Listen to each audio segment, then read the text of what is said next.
Менің есімім Ақтөре. Есімім бір тарихи есім, яғни нағыз қазақи тарихи есім. Маған жалпы есім қоюдың бір өзі тарих болған. Неше түрлі есімдер таңдауда болған екен.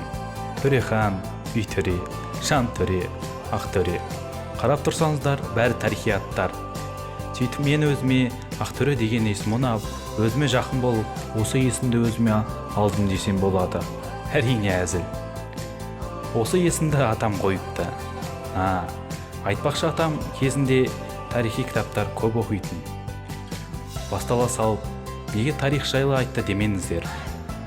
Жалпы өткен тарихты білмей, болашағына бағдар жасай алмайсың дейді. Сол үшін әркім өз тарихын білген дұрыс. Қазіргі көп жастар тарих деген әлеуметтік желідегі история деп түсінеді. Бұл өкінішті әрине.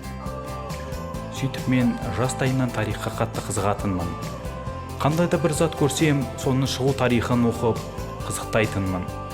Мектеп қабырғасында мені бәрі Геродот деп мазақтайтын. Әңгіменің тоқ етері, мен өзімді тарих сабағынан таптым.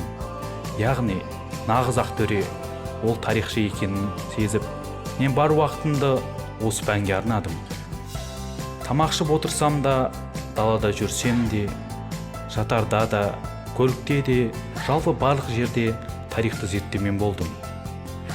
Мектеп қабырғасын тамамдап, өзімнің білгенімді ары қарай дамыту үшін Тараз мемлекеттік университетінің тарих мамандығына оқуға түстім. 4 жылдық жоғарғы деңгейде білім алдым. Миым, ішім, жалпы 12 мүшем тарихқа толды. Өз білгенімді менен кейінгі жастар білсін, тарихты тереңнен түсінсін деп мектепке жұмысқа тұрдым. Жалпы өткенге көз жүгіртсек, қазақтың неше түрлі батырлары болған. Олардың есімі алтын әріппен, тайға таңба басқандай, ешқашан өшпестей тарихта қалды. Менің есімім мұншалықты тарихта қалмаса да, мектебімнің тарихында қалғым келеді.